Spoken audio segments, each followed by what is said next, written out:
Tiger Woods is widely considered the greatest golfer to ever pick up a club. Every day, you make decisions: what to buy, who to trust, what to believe. But here's the real question. Are those decisions really yours, or are they designed? This channel breaks down the psychology behind everything. I'm Shrest, and this is where we decode the world.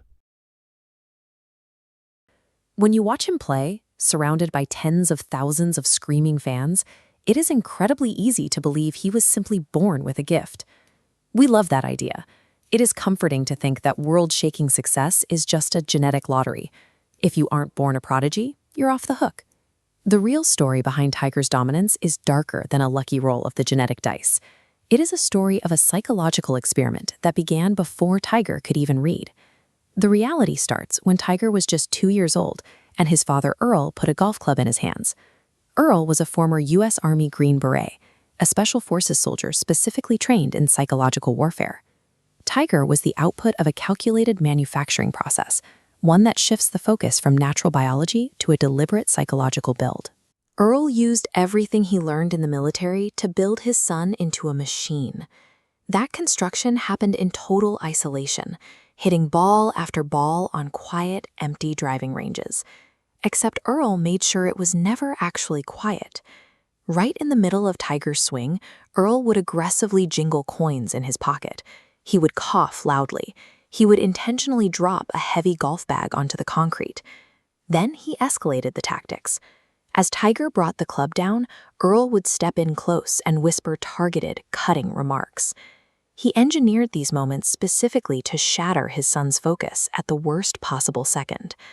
Earl proudly called this deliberate process mental conditioning.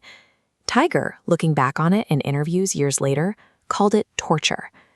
These calculated training sessions served a highly specific objective: to systematically inoculate a young child's mind against extreme psychological pressure.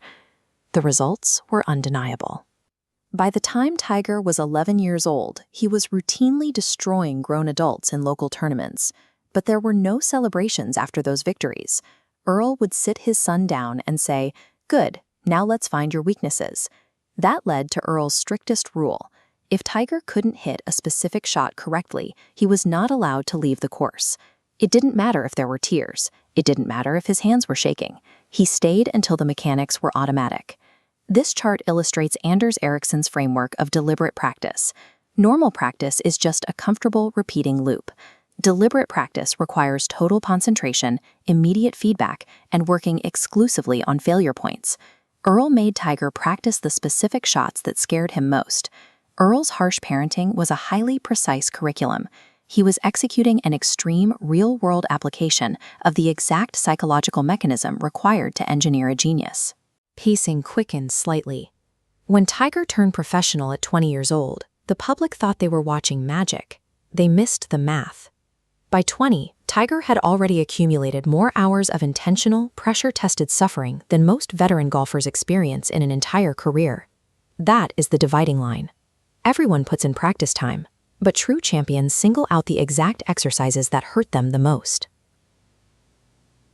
When you sit down to learn a new skill, frustration is guaranteed. You will hit a wall and you will feel entirely inadequate. But that discomfort is not a signal that you are failing. It is the ultimate necessary proof that you are doing it exactly right. Power, identity, and how situations shape who we are. Subscribe.